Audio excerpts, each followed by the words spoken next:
Todo mundo acha que Catarina de Aragão foi burra. Henrique VIII ofereceu o céu, uma vida de paz, oração e luxo num convento. Era só ela assinar um papelzinho. Mas ela escolheu a miséria, o isolamento e a morte lenta. Por quê?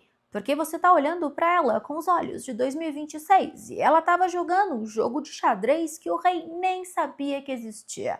Oi, coroados e curiosos, eu sou a Steph e hoje a gente vai parar de tratar a Catarina como uma coitadinha e começar a tratá-la como que ela realmente foi, a maior pedra no sapato que a monarquia inglesa já viu. Vamos entender o que ela viu que ninguém mais percebeu. Eu vou te mostrar então a Catarina de Aragão não como vítima passiva da crueldade do Henrique VIII, não como personagem coadjuvante da história da Ana Bolena, mas como ela realmente foi. Uma das mentes jurídicas e teológicas mais afiadas da Europa do século XVI, que travou uma batalha de 6 anos contra o homem mais poderoso da Inglaterra, usando como arma o direito canônico, a teologia católica e uma convicção inabalável sobre o que Deus tinha unido, e que ganhou essa batalha, mesmo depois de morta. Vamos começar a falar o que ir para o convento significava. Quando o cardeal Lourenço Campeggio chegou à Inglaterra em 1528 como legado papal para ouvir o caso de anulação do casamento do Henrique VIII com a Catarina, uma das primeiras coisas que ele fez foi se encontrar com a rainha em privado. O cardeal tinha uma sugestão. Não era exatamente uma sugestão, era uma saída diplomática que todo mundo que estava no meio daquele desastre achava que resolvia o problema. A sugestão era que Catarina fosse para o convento, que ela tomasse o véu e deixasse a questão do casamento se resolver sozinha. A Catarina ouviu o cardeal até o fim e disse: hoje não. A maioria das pessoas que ouve essa história entende ir para o convento como um equivalente do período Tudor de ir embora, recomeçar a vida em outro lugar. Só que isso é uma leitura completamente errada. E é essa leitura errada que faz a recusa da Catarina parecer irracional. Ir para o convento não era uma saída pessoal, era uma declaração jurídica e teológica de enormes consequências. Primeiro, anulação e convento não são a mesma coisa, mas serviam para o mesmo propósito político. Uma anulação declarava que o casamento nunca tinha existido, que tinha algum impedimento pela lei da igreja que tornava a união inválida desde o início. A entrada da Catarina num convento não anulava automaticamente o casamento, mas, de forma efetiva, tiraria sua oposição ao processo de anulação que dependia dela para continuar parado. Então, sem a oposição da Catarina, sem ela não querer mais continuar com o processo ia andar, a anulação seria concedida e o Henrique ficaria livre. Segundo, a validade do casamento da Catarina com o Henrique era a única coisa que tornava a filha deles, a Maria Tudor, uma princesa legítima. Se o casamento nunca tinha existido, ela não seria filha legítima do rei, seria uma bastarda, e por isso ela não teria direito a assumir o trono. E terceiro, isso desmontaria a história que a Catarina tinha batido o pé a vida inteira. A Catarina tinha chegado na Inglaterra em 1501 com 16 anos, enviada pela mãe para casar com Arthur, o príncipe de Gales, o irmão mais velho do Henrique VIII. Aí o Arthur morreu meses depois do casamento. A Catarina ficou na Inglaterra por 7 anos, numa espécie de limbo diplomático, prometida ao Henrique, o irmão do Arthur, que ainda era uma criança, mas sem que o noivado acontecesse, o casamento acontecesse, enquanto o Henrique VII e o Fernandão de Aragão, o papai do ano, brigavam sobre o dote. Aí, quando o Henrique VIII subiu ao trono em 1509, com 18 anos, uma das primeiras coisas que ele fez foi casar com a Catarina, que tinha 23. Existem alguns impasses sobre será que ele amou ela ou se ele queria casar com a cunhada, simplesmente por ego, enfim.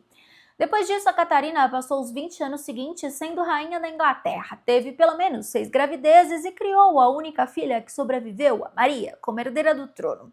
Aceitar a anulação era aceitar que esses 20 anos tinham sido um erro, que ela não era rainha, nunca a foi, e que o casamento com Henrique foi um pecado desde o início. Aqui provavelmente você sabe, ou pelo menos tem uma ideia, mas vamos recapitular o que a Catarina de Aragão era, dentro da própria cabeça, o que ela pensava sobre si mesma.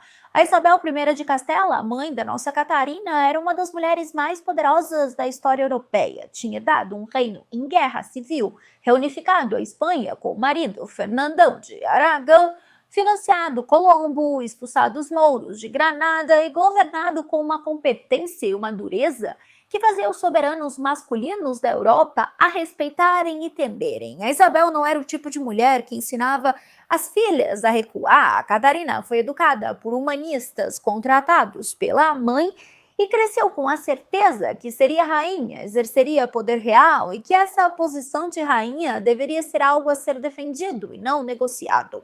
Quando a Catarina era criança, Isabel levou a filha em suas campanhas militares. A corte espanhola se movia com o exército e a Isabel acreditava que os filhos precisavam ver o que era governar de verdade. A Catarina viu sua mãe tomar decisões de Estado, receber embaixadores e negociar tratados. Aprendeu latim, grego, filosofia e música.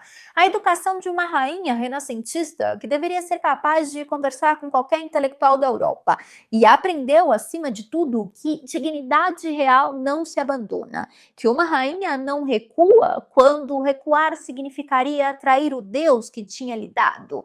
A Catarina acreditava, com uma convicção religiosa do final do século XV, que o casamento era um sacramento, que não era um contrato e nem um arranjo político que poderia ser desfeito quando se tornasse inconveniente. Para o pensamento da época, o casamento era uma união criada por Deus, que só a morte dissolvia.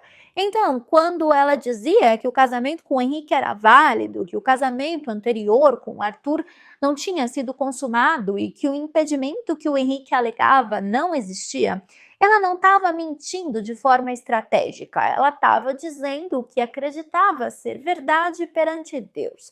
Claro que existe uma teoria, e que eu acredito, de que os dois consumaram o casamento e que a Catarina acabou considerando esse fato para que não fosse mandada para a Espanha de volta, a mãe já tinha morrido, e que ela se casasse com Henrique para seguir o plano de Deus de ser rainha, como eu já comentei em outros vídeos. Continuando. Tinha também o orgulho dinástico, que é impossível separar da questão pessoal. A Catarina era filha do Fernando e da Isabel, era tia do imperador Charles V, que controlava mais território do que qualquer outro monarca na Europa. Então, quando o Henrique a tratava com humilhação e desprezo, a afastando da corte e separando ela da Maria, e quando parou de reconhecê-la como rainha, ela não estava apenas sendo magoada como mulher mesmo, como esposa trocada. Estava sendo insultada como representante de uma das casas reais mais poderosas da história europeia.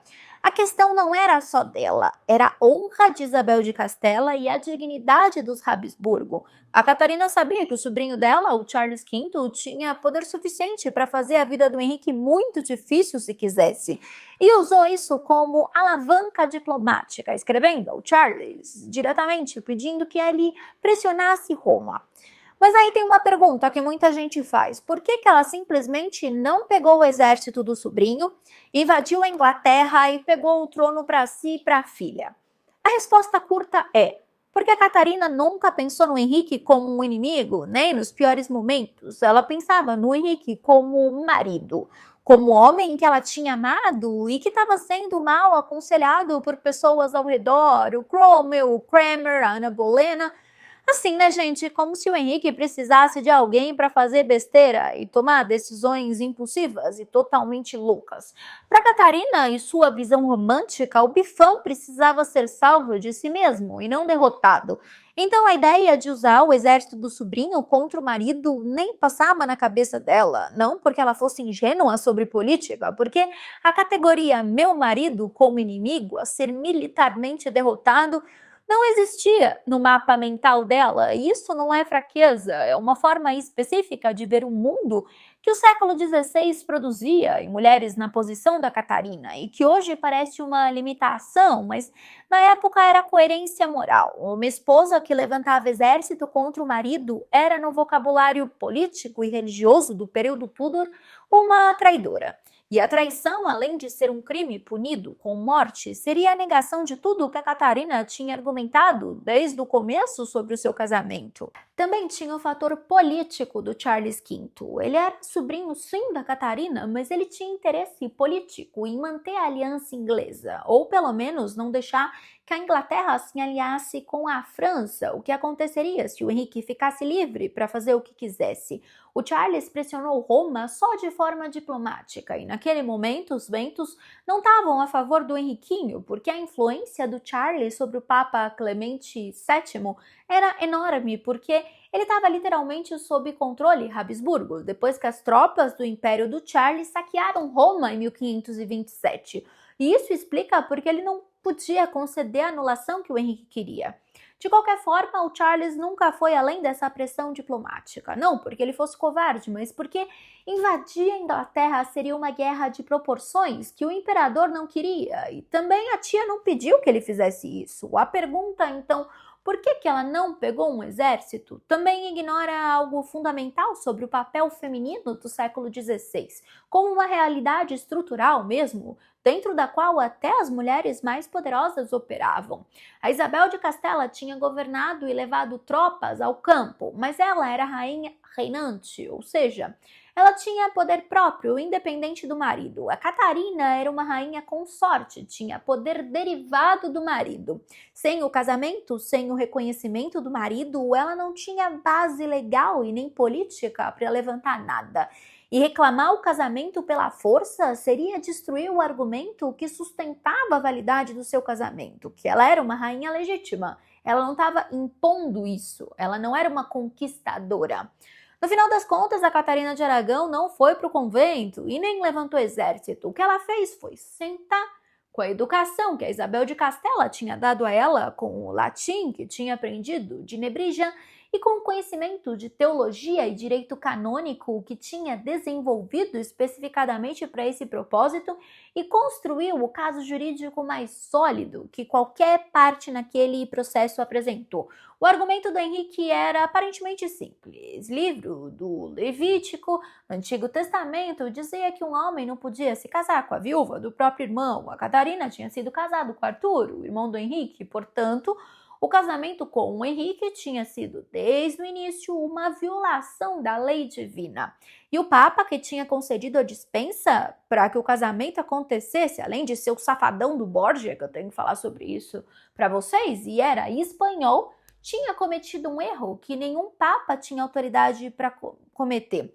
O Henrique tinha consultado dezenas de teólogos de universidades europeias para construir esse argumento e tinha gastado fortunas em propinas e pressão para conseguir pareceres favoráveis. A Catarina tinha uma resposta para cada peça desse argumento. Para o Levítico, ela citou o Deuteronômio, outro livro do mesmo Antigo Testamento, que não só permitia, mas exigia que um homem casasse com a viúva do irmão morto sem filhos para preservar a linhagem. Um livro contra-argumentava o outro, e os teólogos medievais e renascentistas já tinham debatido de forma exaustiva qual tinha precedência. A Catarina sabia desse debate e estudou sobre isso. Para o argumento de que a dispensa papal era inválida, ela tinha uma resposta que era simultaneamente jurídica e pessoal. O casamento com Arthur não tinha sido consumado, e se não tinha sido consumado, não era um casamento real, então não tinha impedimento. Aí, em 1529, quando o Tribunal Legado finalmente se reuniu em Blackfriars para ouvir o caso, a Catarina fez algo que ninguém esperava que uma rainha fizesse. Entrou na sala, ignorou o tribunal, caminhou até onde o Henrique estava sentado, ajoelhou-se diante dele e falou na cara dele, na cara do diabo, ignorando todos os juízes. Ela disse que tinha sido sua verdadeira e leal esposa por 20 anos e que tinha chegado a ele como donzela verdadeira, sem o toque de um homem. Depois levantou, fez uma reverência e saiu. Quando o presidente do tribunal mandou chamá-la de volta, ela falou: "Não volto não, eu já tinha dado meu recado", falou, parça. E aí, quando o Henrique percebeu que não conseguiria o que queria através do Papa, ele mudou de estratégia. Em vez de conseguir anulação pela igreja, ele criou uma nova igreja. É claro que tinham outras coisas do porquê ele fez isso, eu já falei em outros vídeos. Aí aconteceu a quebra com Roma, o ato de supremacia de 1534, que declarou o Henrique supremo chefe da Igreja da Inglaterra, e tudo isso faz com que a Igreja atual da Inglaterra seja parte do resultado direto da recusa da Catarina em ceder. Você entende isso? É muito louco. A Catarina de Aragão, então, passou os últimos anos da sua vida em isolamento crescente, afastada da corte, impedida de ver a filha e vivendo em casas cada vez mais frias, isoladas no interior da Inglaterra. O Henrique continuou pressionando até o fim, enviando delegações para tentar convencê-la a reconhecer a validade da anulação. Ela nunca reconheceu. Morreu em 7 de janeiro de 1536 no castelo de Kimbolton, referindo-se a si mesma até o último dia como rainha da Inglaterra. A última carta que escreveu foi para o Henrique, chamando-o de meu senhor e marido e pedindo que cuidasse da Maria, coitada. Enfim, a pergunta por que ela não foi para o convento é uma pergunta razoável, feita pela razão errada. É razoável porque, olhando de fora, com 600 anos de distância, parece que teria sido mais fácil, menos sofrimento, uma saída que preservaria o que podia ser preservado, e é feita pela razão errada, porque assume que a Catarina estava preocupada com o próprio conforto, e não, ela só estava sendo a Catarina. Filha de Isabel de Castela, rainha da Inglaterra por 20 anos, mãe da Maria, e católica convicta, que acreditava que Deus tinha unido o casamento e nenhum rei e nenhuma pressão humana tinha autoridade para desfazer o que Deus tinha feito. Essas não eram posições negociáveis. Pedir para Catarina ir para um convento era pedir que ela deixasse de ser ela mesma. E isso era a única coisa que ela não conseguiria fazer. A história, como eu sempre digo, não é o que você faria nessa situação. História é o que aquela pessoa naquele mundo, com aquela formação, com aquelas crenças, com aquele mapa mental do que era possível e o que era impensável, conseguia sequer imaginar fazer. E o que a Catarina conseguia imaginar fazer era lutar. Ela não foi para o convento, ela ficou. E a filha dela foi rainha. E eu espero que você tenha gostado desse vídeo. Se você gostou, eu espero que sim. Se inscreva no canal, ative o sininho e vira membro para me ajudar a continuar trazendo conteúdos de qualidade todos os dias para vocês. A gente tem um encontro marcado todo dia às 8 horas da noite. Um beijo grande e até amanhã pro próximo Steph Flix.